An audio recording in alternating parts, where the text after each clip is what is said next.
आज सकाळी गुहागर आबोलीपासून माझा हा प्रचार दौरा सुरू झाला.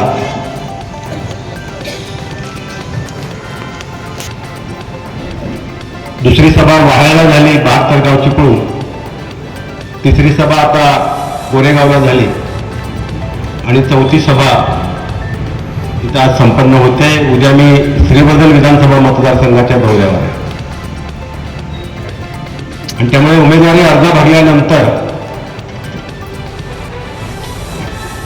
हा माझा दौरा प्रचाराचा मी सुरू केला आहे.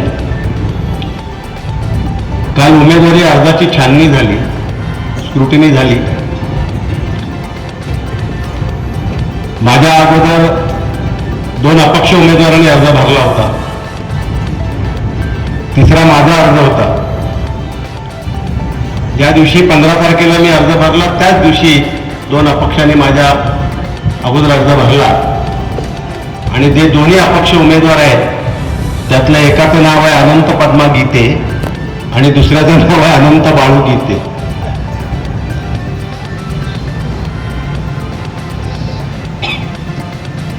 आता हा उल्लेख मी एवढ्यासाठी केला, आता हा सगळा प्रताप कुणी केला हे मी सांगण्याची गरज नाहीये आणि त्यामुळे ज्यांना पराभव दिसू लागलाय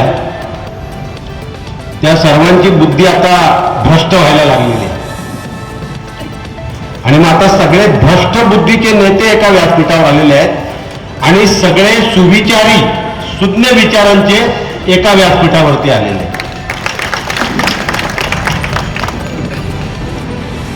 आणि मग काल छाननी झाली तेव्हा छाननीच्या वेळेला मी निवडणूक निर्णय अधिकाऱ्यांना एक विनंती केली, कारण छाननी फर्स्ट कम फर्स्ट, पहिला ज्याचा अर्ज आहे त्याचे पहिले होते. माझ्या 3ऱ्या क्रमांकावर होता आणि मग पहिले 2 अपक्ष पात्र झाल्यानंतर माझी छाननी झाली, माझा अर्ज पात्र ठरला, वैध झाला. आणि मग त्यानंतर निर्णय अधिकाऱ्यांना, निवडणूक निर्णय अधिकाऱ्यांना विनंती केली की माझी इच्छा आहे की ज्यांना ज्यांना कोणाला निवडणूक लढवायची आहे, ज्यांनी ज्यांनी उमेदवारी अर्ज भरलेत, एकूण 28 अर्ज भरले होते, त्यातले 7 अपात्र झालेत, 21 शिल्लक आहेत. त्यातले 1 जण मला भेटून गेले, माझ्याकरता मागे घेणार आहेत. अजून उद्या कदाचित मागे घ्यायचा दिवस आहे, काही मागे जातील. पण मी निवडणूक निर्णय अधिकाऱ्यांना सांगितलं की ज्यांना ज्यांना निवडणूक लढवायची ती निवडणूक त्यांना लढू द्या, त्यांना पात्र राहू द्या, त्यांना अपात्र करू नका.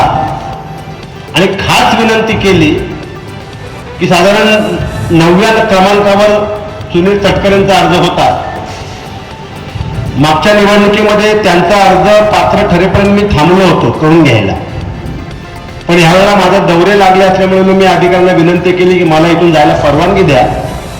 पण ती परवानगी घेत असताना मी तुम्हाला विनंती करून जातोय की माझ्याकडून कुणी आक्षेप घेणार नाही आणि इथे उपस्थितांपैकी कुणी आक्षेप घेऊ नये अशी माझी विनंती आहे. सुनील तटकरेंचा अर्ज सुद्धा पात्र होऊ द्या, त्यांना सुद्धा या निवडणुकीमध्ये उतरू द्या. शेवटी निर्णय जो घ्यायचा आहे तो या मतदारसंघातला मतदार घेणार आहे आणि मतदार ठरवणार आहे का आम्ही ठरवणार आहोत? उमेदवार नाही ठरवणार. कोण ठरवणार आहे? मतदार ठरवणार आहे. आणि माझा विश्वास मतदारांवर आहे, माझा विश्वास या मतदारसंघातल्या मतदारांवर आहे आणि त्यामुळे चिंता करण्याची अजिबात गरज नाही. मला पूर्ण खात्री आहे की या मतदारसंघातला मतदार या निवडणुकीत 7 मेला विक्रमी मताने मला विजय केल्याशिवाय राहणार. आणि मग त्याचा अनुभव मी आता या सगळ्या प्रचार दौऱ्यांच्या माध्यमातून घेतोय. जिथे जिथे जातोय तिथे मला पाठिंबा मिळतोय. हे 2 महारचे सहकारी इथे आले ते ह्याच्याकरता आले, मला वाटतं सवेणी मोहल्ला आहे, बरोबर ना? त्या सवेणी मोहल्ल्याने एक ठराव केलाय, 100% मतदान गीते साहेबांना करायचं. आता सवेणी मोहल्ल्याने 100% मतदान करायचा निर्णय केलाय म्हणून ते मला न्यायला आलं की साहेब काही करा, 5 मिनिटं सवेणी मोहल्ल्यात आपण जाऊया. सगळेच म्हणले आता एक एक करून. आता ही स्पर्धा लागणार आहे. ही स्पर्धा फक्त खेळ दाखवली नाही, अखंड रायगड जिल्ह्यामध्ये ही स्पर्धा लागणार आहे आणि 100% मतं ही आनंद गीतेला मिळणार. सगळीकडे ही स्पर्धा लागणार. त्याचं कारण कारण पहिल्यांदा या देशातला मतदार हा भयभीत झाला. मग तो जातीनं कुठला असो, धर्मानं कोणी असो, अशी भयभीत स्थिती या देशात कधीच नव्हती. जी पहिल्यांदा भयभीत झालेला मतदार या देशामध्ये, आणि आज त्या मतदाराला भीती वाटते की या देशाच्या स्वातंत्र्य लढ्यामध्ये ज्याने बलिदान केलं, ज्या हुतात्म्याने हौतात्म्य पत्करल्याने या देशाला स्वातंत्र्य मिळवून दिलं, तो हा स्वतंत्र भारत देश, ज्या देशानं बाबासाहेब आंबेडकरांनी दिलेली घटना स्वीकारली, 26 जानेवारी 1950ला आपण ती घटना स्वीकारली, आणि त्या दिवशी आपला देश हा प्रजासत्ताक देश झाला.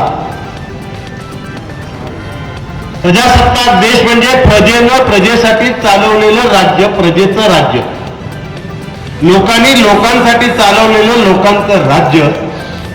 आता ते प्रजासत्ताक ज्या संविधानानं आम्हाला दिलं. टाइम्स डिजिटलला लाईक करा, सबस्क्राईब करा, शेअर करा आणि बेल आयकॉन दाबायला विसरू नका. पाहत राहा टाइम्स डिजिटल.